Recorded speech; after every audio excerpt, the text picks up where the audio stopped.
To have you guys here with us today and our great guest, Michael Pickle. Welcome.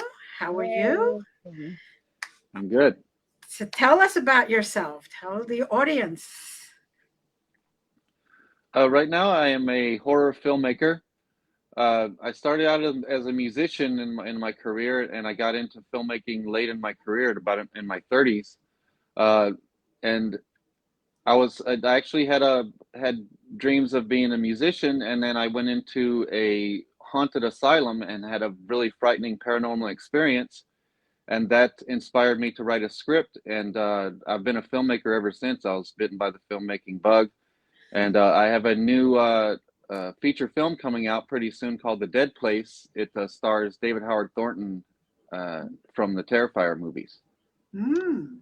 Um, So, what was your experience at this asylum that changed your whole path? Well, my friend and I had went into this.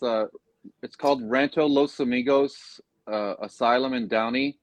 It was a Mhm. former asylum, with like a live-in asylum with its own livestock and a farm and stuff. So apparently, a lot of shady things went on there, treatment of the prisoners and stuff, of the patients and stuff. So it was shut down in the 30s.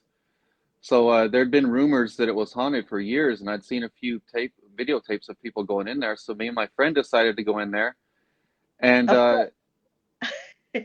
yeah, so we went into the auditorium section of it, and we went down into this little basement. It was a little stone basement, no windows or anything, Mm. just a closed in. It was dank down there. You could tell it'd been closed for a while. And then we started to descend down the stairs, and it started this vicious growling coming Mm. from the darkness. It sounded like something huge. So my curiosity got the best of me. I just went ahead and went down the stairs. And when I got down to the bottom, there was nothing in there, and there was no place for an animal to escape. It was just this disembodied, loud, vicious growling. You can hear it on the YouTube video that we made. But when we left there, there was this dread, just this black cloud hanging over me, like something really bad was going to happen. And I went to bed with this heavy feeling that night, and then I woke.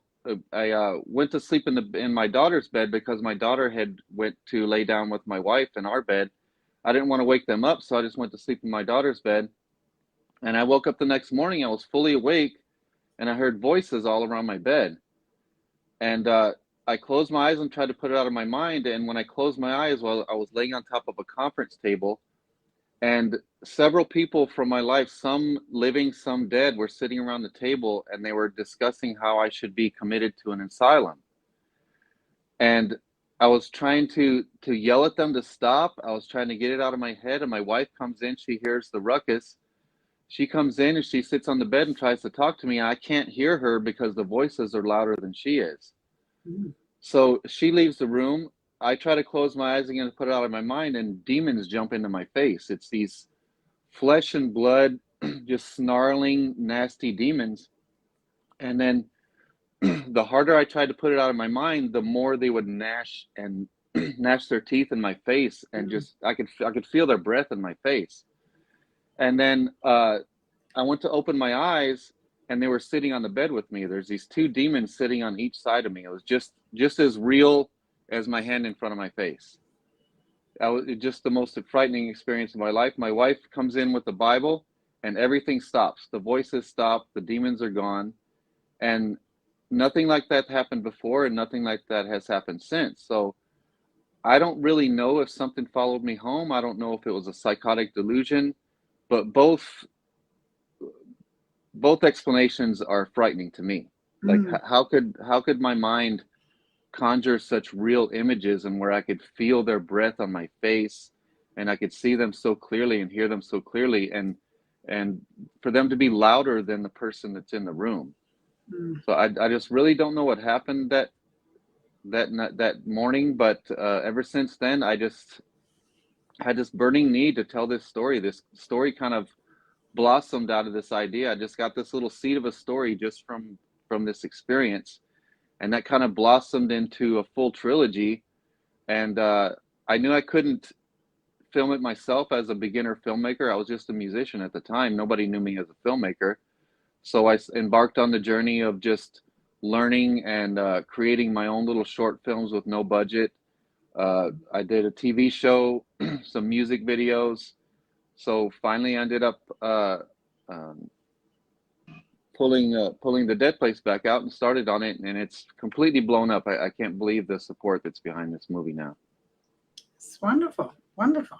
I actually saw the YouTube video. Michael, you sent it to me like a few years back, and you can hear stuff, and it did look really eerie. I picked up a lot of energy just from looking at the video. So just putting that out there, that was absolutely. Now, Yeah, there was some like groaning throughout yeah, the video that wasn't there when we were there. We didn't even hear it until we got back home and listened to the videotape. Wow. Yeah, that's usually what happens. It's like you get the experience there, and then when you come back, you get a whole other experience. yeah. When you look back to tapes or you hear audio, you didn't hear it at the Yeah. moment, Yeah. and then later on. Do you feel like that experience like really kind of traumatized you? It definitely did, because I couldn't even speak about it for years. I mean, I can talk about it pretty easily now because I'm so used to it now, but it was a good 10 years before I could even say anything about it.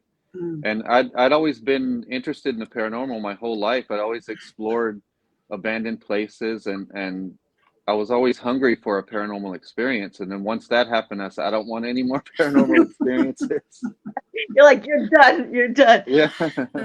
I've been there, done that. Thank you. Yeah. Can you tell us a little bit more about your new movie that inspired this? Well, it's about a kid. Like it starts out like a Sixth Sense type of movie. Like it's a high school kid.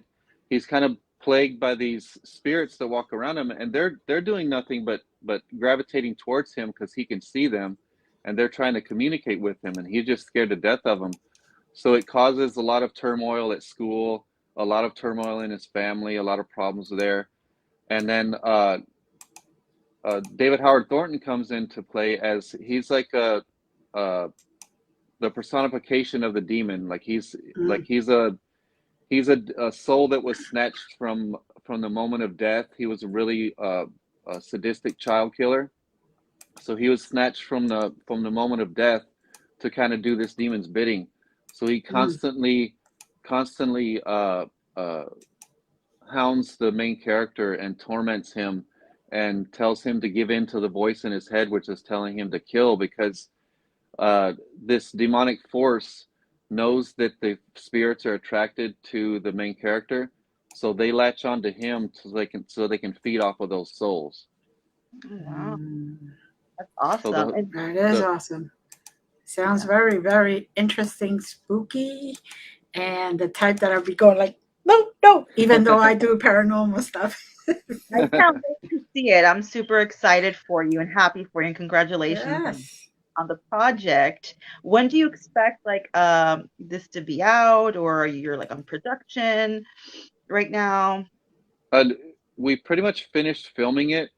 We now have a finishing funds campaign up where we're trying to get some money for post production. Like we're doing some color correction on it, but we want to get some professional color correction. Mhm. We want to get a musical score with real instruments, and we want to get a professional sound designer and all that. So when all is said and done, if everything goes right, we want to release it Halloween of this year. Oh, Fingers crossed. Awesome. How exciting. perfect. That's sending you good energy. Do you have an indie GoFundMe that you want to share with us? Yeah, there's an Indiegogo going on right now. It's called, if you just go on Indiegogo and type in the Dead Place Finishing Funds campaign, you'll see it. Right there. I think so. Yeah. Yes. So this way people can just find it when they watch this show. And Um, there you'll see the teaser trailer there, and there's also the posters, the official poster, and there's a lot of movie stills from the movie, so you can get a little glimpse into what the movie's going to look and sound like. ooh. Yes, exciting stuff. Now, you also have an amazing podcast that I was lucky enough and honored to have been a guest on, Ghostman and Rivera horror show. So you want to tell us about that and your co-host? That podcast kind of rose from a variety show that I had. It was on a Roku channel in 2019, and we had I had created this variety show as like a Saturday Night Live type of thing for horror fans, Mm. where we came on and did like James and I did like the Siskel and Ebert of horror. So we'd go on there and critique movies as if we horror movies as if we were Siskel and Ebert, and then we get into little horror hijinks and stuff where we'd get mixed up with a cult or some kind of paranormal experience. But and then we partnered with Gargoyle Media, and we just did a bunch of skits, and we covered horror conventions and stuff like that. So we kind of uh, created the podcast to get attention for the show, because the show was on a network for about 7 years, which never launched. They kept telling us that they were going to give us a share of the profits and everything when we launched, and they didn't launch for 7 years while we worked and worked for them. So we finally left them and went to this Roku channel, and then we partnered with Gargoyle Media and started doing these skits and stuff for no budget, just for using our own resources. And we signed a 40% revenue share contract with them. And then after bringing their channel from about 10,000 viewers to about 4 million just in 2019, we didn't see a dime from it. Mm. So all that, spending of all my resources, I felt that was a huge hit Yeah. on me as a filmmaker, because I gathered all my resources together and I told everybody, we're going to get paid from this. I signed a contract, so everybody came and worked for free, and then nothing came out of it. Mm. So I was Also, really the in. family and stuff. You have to support the family, and you're putting your resources in something else. That's Yeah. really hard. So because the show was in so much turmoil like that, we kind of kept the podcast going, and then the podcast is what led us into casting David Howard Thornton as the villain, because he came. We were very early in the podcast. We didn't even have that many listeners yet, and he was nice enough to come on, and we got quite a few viewers after he came on. But I found out about his theater background, and I realized he was such an animated character outside of his Art the Clown persona. So that's what got us into talking about him being in a dead place. So it all kind of happened in a weird way and kind of all came together. Yeah. Perfect. Blessings in disguise came out of it. Huh? Blessings in disguise came out of it. Sorry, I didn't hear that last part. What? I said it was a blessing in disguise that came out of it. Yes. So now can people find you on Facebook also? Yeah, there's the Dead Place Facebook group. We're a little family on there. Everybody gets on there and interacts a lot. You can also go to my personal page. Just search my name, Michael Pickle, and we post all the latest updates and everything there. Okay, that's perfect. And what's amazing to me is Sarah kind of predicted all this. Sarah gave me a reading. I was working on a movie called Voodoo Village at the time. These guys approached me with the seed of an idea, and they asked me to write a script. And I wrote it, and I was very proud of it. And we were in the midst of pre-production, and I got a reading from Sarah. And I asked her about the movie I was working on. She said, "No, I don't see anything about that here. I see something about an old project that you started on a long time ago." She said, "I see you taking that and starting that up again." And she said, "I see it blowing up into this thing that's bigger than you imagine." And she kept saying, "Whoa, Michael, what I see here is just amazing. Wow." And everything's kind of falling into place exactly like she said, without me even trying. Like I wasn't even working on this movie when she said that. It's just amazing to me. She's good. She's good. Make me cry, Michael. Now, we could also find you at Pickle's Horror Show. Yes. Yes. Okay. I'll put that up for people to see also. All right. And So, go ahead. how did you get? I know that you were a musician, and what got you to be a musician? You know, Which, by Well, the way, because we still have to do karaoke together, as promised. yeah. Well, I've always wanted to be a singer my whole life, but I always said I wanted to be a singer, an actor, and a screenwriter. okay. So I've done all of it now. I'm gonna kind of settled into filmmaking, but I I got into music when I came out here in '95. I was living in Mississippi at the time. We moved to Mississippi when I was 12 years old, and then I moved out of there when I was 24 in Mm, 1995. And then I came out here, and I kind of it was a big culture shock to move out here first of all, and I kind of immersed myself in the Gothic club culture and everything for a while, and then finally I auditioned for a band. It was a progressive metal band, mhm. and then after that we started playing shows all over Southern California and Anaheim, Hollywood, and we Nice. got a decent little following, and we had I came up with a short film for one of our videos, and I used to do stuff like I would splice horror films together, and I would take our set list, and I would keep in mind the ebb and flow of the set list, when there was soft songs, when there was heavy songs, and kind of cut these horror film scenes to kind of fit our set. So Uh-huh. I used to play those behind us, and then I came up with a short film idea to for one of our videos, and the guys just didn't take it seriously, and they didn't really see what I was going for. They didn't see the whole short film angle of it, and they just kept not showing up for the shoot. And I would have a cameraman there and an actress to play my girlfriend and everything, and they just wouldn't show up, wouldn't take it seriously. Wow. So it kind of really got me thinking. And then when I had that paranormal experience at the asylum, that kind of sealed the deal. I kind of had another project to kind of jump into after I left music. Right. Can you tell us about the extended scare package? Yeah, that was a skit that we made for the TV show called Mhm. Extended Scare Package. It's about a couple that goes to a haunt, and then one of the haunt actors follows them home. Oh. And that was in the that was in our show. Mhm. Sorry, sorry, my light's going out.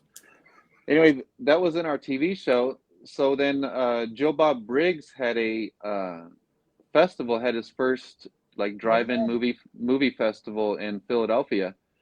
So we just sent that in just to see what would happen, Mhm. and he chose it. So we got to travel to Philadelphia and watch the movie on the big screen with Joe Bob and everything. And we kind of got a distribution deal on my first feature film. After that, we're just waiting for a release date on that one. Wow. Congratulations. That's Yes. amazing. What an honor. Like, Yeah. honestly, that's good. And I saw you posting about that a while back. I was like, oh my God, how exciting for these guys. So that's amazing. I mean, I'm a huge fan of Joe Bob, so I credit him with a lot of things that are happening in my career right now. Because after Extended Scare Package got chosen by him, I was kind of deemed worthy by the indie horror community, and people started being really interested in what I was doing. Yeah. Now, do you ever plan on investigating again, or is it like a done deal? No more paranormal for you? Well, I'd like to. I'm back into being curious about it now, and we actually went to Ventura a while back. That's one of my favorite places to go as far as haunted places. There's about 11 haunted places in downtown Ventura. Oh, And we went a while back and stayed at the Bella Maggiore Inn. Unfortunately, it's closed down after COVID. oh, But we went to Bella Maggiore Inn, and apparently a hooker was killed there in room 17, or what? she hung herself in the closet in room 17 in the 30s. So we went to stay in her room, and we kind of used the Ouija board that night. And I stood in the floor, and I felt a cold spot and I kind of went toward the cold spot, and I felt it coming towards me, and it felt like she pressed up against me. I could feel like a cold presence Mhm. like press up against me from my head to my toe. So that happened just a few months ago. Oh, wow. Is there anywhere else you'd really like to go investigate one day, or was that good enough? That was good enough. Uh, pretty much any place. I mean, I was scared for a good 10 years to do it again, but I'm back into full curiosity mode, you know, and maybe even get some ideas for some more movies. Absolutely. Now, you mentioned your experience. Have you ever had another experience, another paranormal experience like that? Well, uh, my fascination with the paranormal began when I was little because my mom said that my grandfather appeared to her when I was in her stomach. She said that my grandfather that he had several heart attacks and he died while my mother was pregnant with me. Oh my So gosh. she would cry just pitifully day and night where she couldn't even function. She couldn't even get up out of bed. And the doctor said she was about to lose me and everything. Said she was just laying there in bed crying one night and he just came to the doorway and his frame just filled the whole doorway. And so he stood there and pointed at her stomach and said, "You don't worry about me anymore. I'm okay." He said, "You worry about that little guy in your stomach." And she didn't even know it was going to be a boy. Oh Said, wow. "You worry about that little guy in your stomach." So that always made me fascinated with the paranormal and made me think that maybe there was something special about me that Yeah. my grandfather felt the need to save me like that. Yeah. Now, what about the family? Like, is your family like down with the paranormal too, or with the horror stuff? No, they're always scared and a little freaked out. Like when I started using a Ouija board, they would just beg me to throw that thing away because Oh, I I made a Ouija board myself. Like I took a piece of plywood and just sanded it off and painted the letters on it. So I would use that myself, and they would constantly try to take it away from me. And my brother even took it from me one time. I was a little addicted to it. mhm. Uh, because I'd started using the Ouija board with friends, and then it would guess their little league football numbers, like ridiculous facts. It would say my friend's grandfather's name that I had no way of knowing his Yeah. name. So I would kind of fascinate my friends with it like that, and then it kind of graduated into me using it by myself. And Yeah. then I lost my glasses one time, and I asked it where my glasses were, and it said windowsill. And I said, "No, I've looked on every windowsill in the house. I looked all over the house." And then my niece comes up from the back bedroom with my glasses in her hand, and she was like 3 or 4 years old, and she holds them up, and I got her. Said, "Where'd you find them?" And she went back and pointed at the windowsill. She found them in the windowsill. Wow. So That, it kind of started serving me like that. So I kind of became addicted to just going yeah. on. I talked to this spirit called Ed Rado. I had a little rapport going with him, and then my parents told my brother to go take it away and burn it in the wood heater one time. He took it away and put it in the wood heater, and it was fully on fire. And without even thinking, I reached into the fire and pulled it out. Oh my gosh. And just when I came to my senses and realized what I was doing, I just You threw just it out let in it the woods and never seen it again. go. So I did something like that when I was younger. Like, I started divination work since I was 12. So as best as I could. So me and one of my dear friends, I'm still friends with her. At 12, 11, we would like make our own tarot cards out of like just normal paper and write it. And we'd make our own little Ouija boards out of like little wood pallets and paint them. And her mom was amazing. She was all up for it. So we would do our little seances and go to little cemeteries. We thought we were like the coolest. It just kind of no, grew from there. yeah, I was always the little ghoul in my family. The one I was always a very always weird child, and I grew up to be a weirder adult. Yeah. yeah. I was always reading the horror comics or some kind of horror novel or going to visit some haunted place. Oh my Mm. gosh. Now, are you guys still doing the podcast, or is it on hiatus to do these other projects? Yeah, it's kind of went on hiatus. We had planned on continuing the podcast throughout the production process, but Mhm. oh man, it just became way Yeah, way too it's a lot of work. challenging. Yeah, awesome. Now, I read your bio that you also plan on doing a second and third part for the Dead Place, and it's already done. How awesome is that? Can you Yeah, tell us a because little I had written it all into one big epic script, bit? and Oh, I had these grand delusions of filming this big epic horror film, and then along the road while I was learning, I had a prominent director kind of approach me and asked me if I had anything that he could make his next project. And I told him about the story, and he loved the story. And I gave him the treatment for it, and he loved it. He loved the treatment and everything. And then I gave him the script to read, and he gave it back to me and he said, "Michael, there's no way an independent horror director could make this movie. There's no way you could raise enough money to make this movie." He said, "You're exploring three entirely different themes." And I said, "Yeah, that's kind of what I was going for. I kind of wanted to start in one realm and kind of graduate into another and end up in another and explore all these different themes." And then after he told me that, it really got me to thinking. I'm like, well, it does explore these three entirely different themes and it kind of touches on them. What if I split them up into a trilogy and I could really deeply explore each one of those themes? So that's how I did. So the first one is like a coming of age story. The second one's going to be like a One Flew Over the Cuckoo's Nest kind of one of my misunderstood. favorite movies, by the way. One Flew Over the Cuckoo's Amazing movie. Just throwing it out there. Yeah. And then the last one is going to be like an abandoned asylum, paranormal investigation bloodbath. Perfect. It came full circle, Michael. Yeah, Yeah.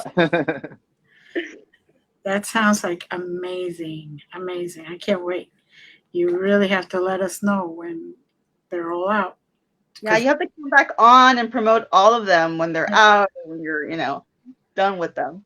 oh, I have Yeah, a for sure. feeling that they are going to be big, Michael.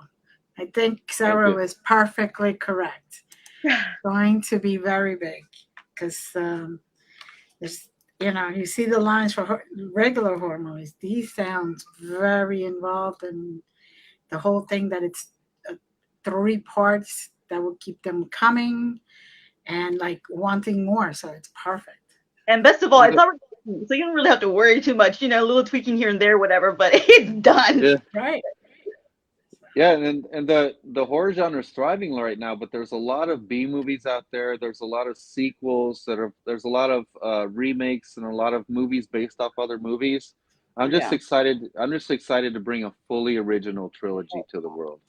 Exactly. Exactly. That's, I can't wait. I think I'm going to be one of the first ones there. Yeah. I'm Cool. distracted going to the movies Uh, or Me something and before Mike, it comes I out. can't look. I can't look. No. It's funny though. I like Sarah. I could go anywhere and sleep anywhere that's haunted, be anywhere that's haunted, whatever. I don't know if it's the music and everything else. I go into a horror movie. I'm like, I mean, I have my points. Like, I'm terrified of viruses, and we're in the middle of pandemic, so here we, so it's a give and take. Like, I'm a hypochondriac. So I think like, all the years of being terrified of viruses, like that was just a boot camp for the Rona because Yeah. I wasn't able to make it. oh Lord, that's funny. So I know you said you had that, kind of going back a little bit, you had that campaign going, which I want to promote again, want people to know about it, and I want people to see if they, can contribute because this is original. This is not secondhand, it's not copying or based on somebody else's story. And I, I'm hoping that our audience really gets deep down into this and starts promoting this kind of stuff and start supporting this kind of stuff because we're at a time where we really need original stuff out there. How many times can you see the same guy get killed? How many times can you see the same guy come back as a mummy? It's like, or a zombie, whatever the case may be. So this sounds amazing. I'm And really looking for it. indie films, which I love and fully support because I know how much work goes into that. So yeah. Right. And so I'm gonna also give your uh, information there so people can look you up, and just keep sending people over to you because I believe this is a great project. This is definitely a great thing coming up. Yeah. Yeah, Did- and the piece of people that have gathered around it and made it such a family and made it something special, you know. And what I see is the first time I'm in my career where I see take after take, and it looks just like it did in my head or better. Just because I just chose the right cast. I really wanted to go by my instinct on this one and really Mm-hmm. fight for the cast that I got because Mm-hmm. people were telling me no left and right that I shouldn't do what I was doing because first of all, David Howard Thornton was a SAG actor, so I had to make the production SAG, which cost a lot of money and a lot of hassle. I had to fly like 6 or 8 of the cast members out from other states, from New York, from Kansas, and they told me I was crazy for that, but I just had to have this perfect cast because uh, indie films are engineered where the system's set up for a lot of indie films to fail because no matter how much imagination you have very limited budget, and then to go for a higher budget or to go to SAG, you have to struggle so much to do it Mm-hmm. that you end up getting, you're forced to get amateur actors. Mm-hmm. So the way I was able to get some professional actors in this and mix them with non-union and just pretty much anyone I wanted to get, that's thanks to the fans. Because a studio, if I would have went to a studio and got funding for this, they would have never let me do anything like this. Mm-hmm. So the fans got behind it and they believed in me and they believed in helping me do it the way I wanted to do it and not the way some studio told me to do it. yeah. So you were able to continue to stay with the control of it and actually see your vision come to life. Yeah, and then the people who are part of the crowdfunding project, they feel like it's now they tell everybody our movie is coming out pretty soon, you know. Oh, it is. It is. So that's the good part about it. Now, the Facebook group is The Dead Place. And to all of our viewers out there, this is a great place to be. So get all the latest on this. Uh, I'm excited. I really can't wait. So now, do your kids are they into horror movies, or you kind of keep them a little bit away from it? Well, they're somewhat into horror movies. They're more fascinated with them. They've never really been scared by horror films because I've been making horror movies most of their lives. So they just think, even when they were little, they said, "Ooh, it's just like mommy's makeup. Look," because my wife used to do the makeup in my movies. So and they were in a few of my horror movies. Like my daughter was in my had a recurring role in my TV show where she would come on and the host would tell her to stop watching horror movies, and then she ended up going to him and asking him to teach her to kill. And then in the final episode of the series, she takes what she learned and gets some guy off the street and kills him. Perfect. Yeah, there you go. So it's a Uh, family affair. Love it. yeah. Yeah. Oh, wow, that's now. How old is your daughter now? Younger or older? Or, My daughter's 19 and my son okay. is 22. Oh, perfect age now to definitely help you. Very Yeah, beautiful family, by the way. Very beautiful family.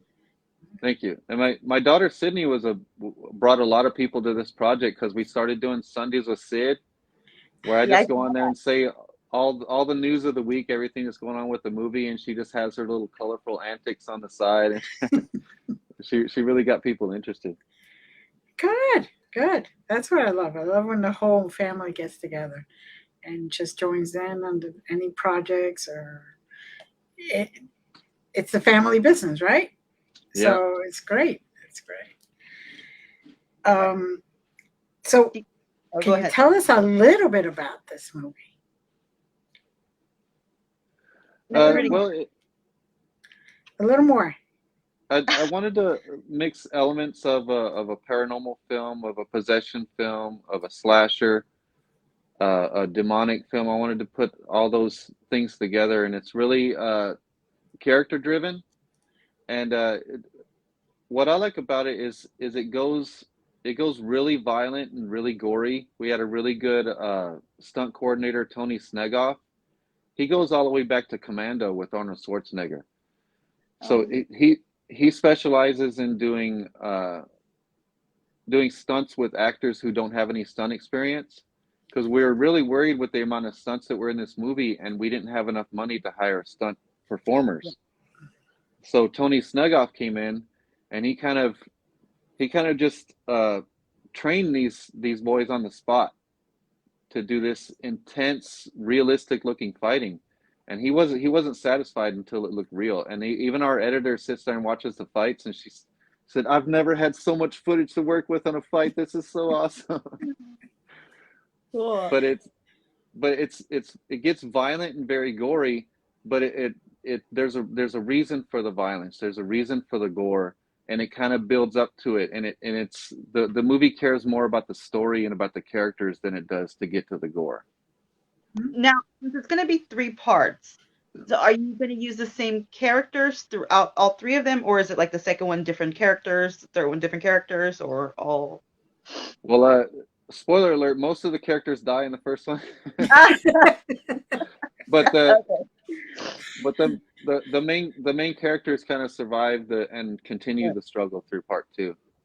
Okay. And there's kind of some unlikely alliances formed throughout the series. Now, I mean, out of all 3 of them, I guess, I'm sure they're all amazing. Which one were you like more drawn to? Well, I had always thought that the third part was the best one. Huh? I always thought they went in order. The first one, the second one, the third one in that order, and the third one I always thought was the best. And then when we started looking into what projects we were going to do, and I got Steve Deering involved, and he does script coverage, which is he analyzes scripts and he gives his professional opinion on what you could tweak to make it better. So that's what he did. He does for a living. He did the John Wick films. He did Hotel Artemis. He did a lot of big films. So he did that treatment for my script, and once he got through with it, he sparked so many ideas in me. I just had this night of inspiration, and I just really fully flushed out the script. And then after that night, then the first one became my favorite. So now I got to do that same treatment to part 2 and 3 to bring it up to the level of part 1. Exciting.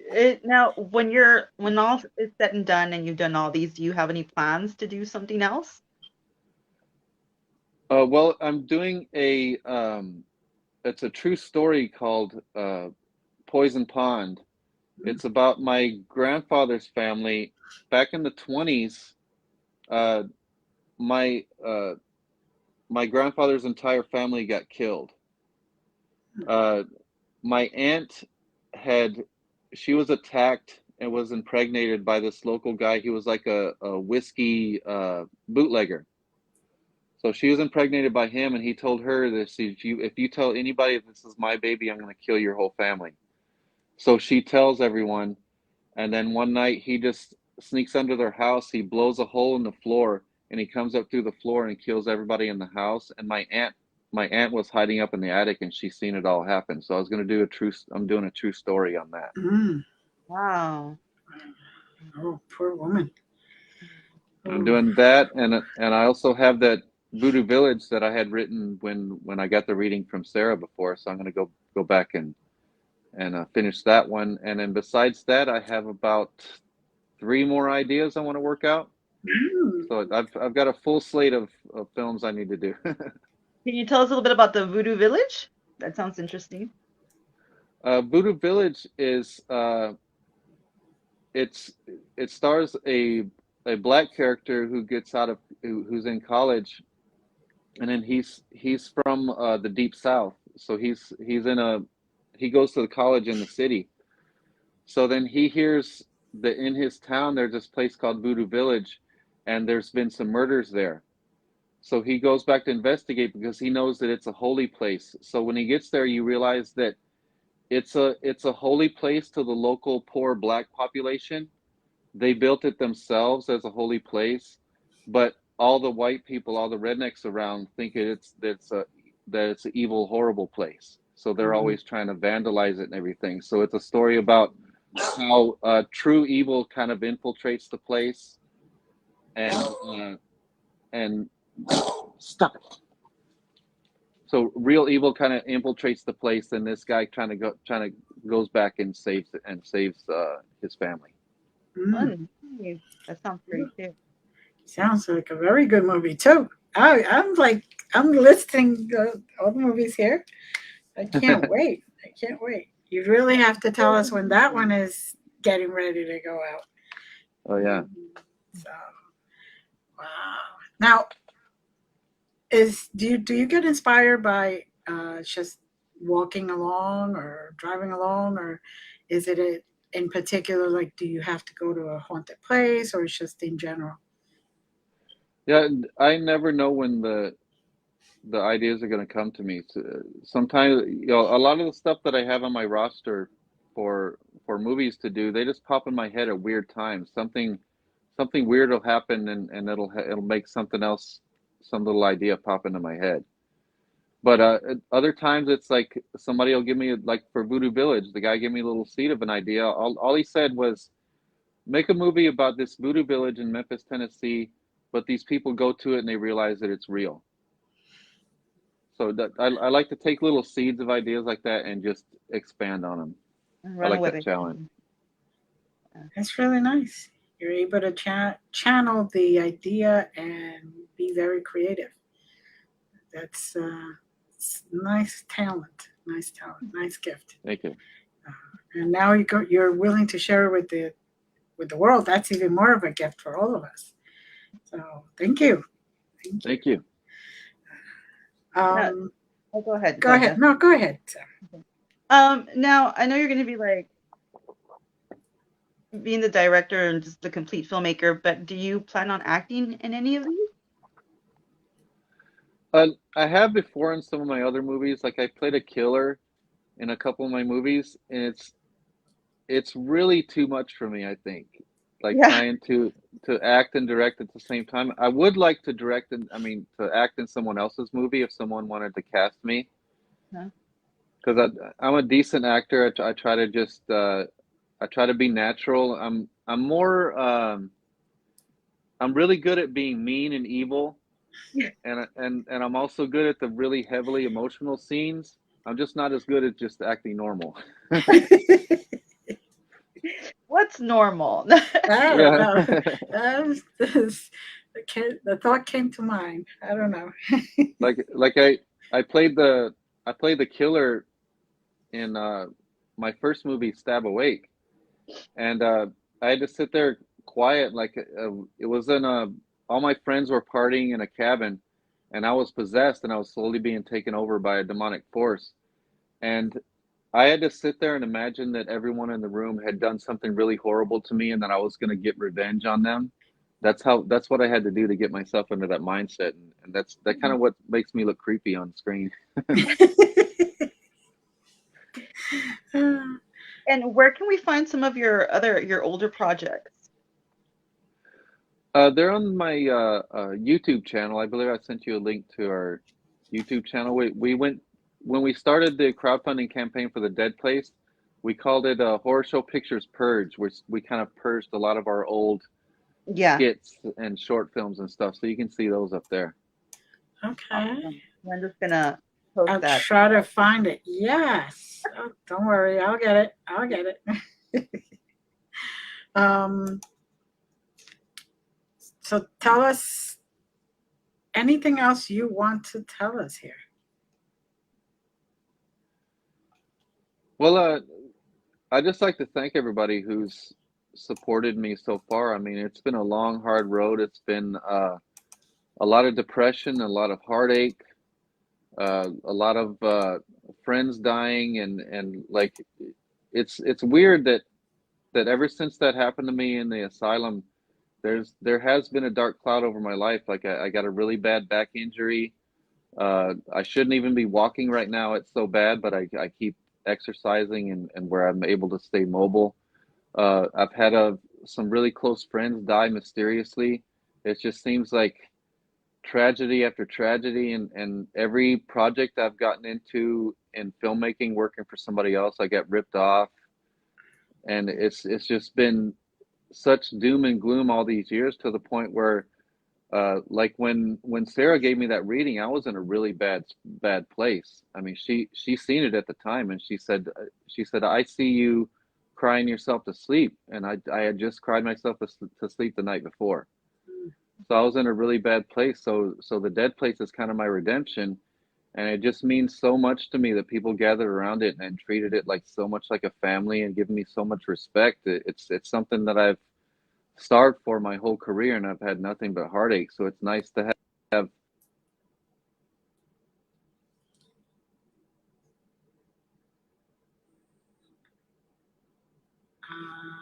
yeah. There it is. Don't worry, I'll edit that. You definitely deserve it, Michael, and I'm very, very happy for you. Very, very, very Thank happy. you. And it's great that you're going to leave all that behind now. Yeah. All that negativity. You're going to use Get this. like Reiki energy for his back. Of course, I'll send him Reiki energy, and I'll even send you my link to my YouTube where you could get all the Reiki sessions there.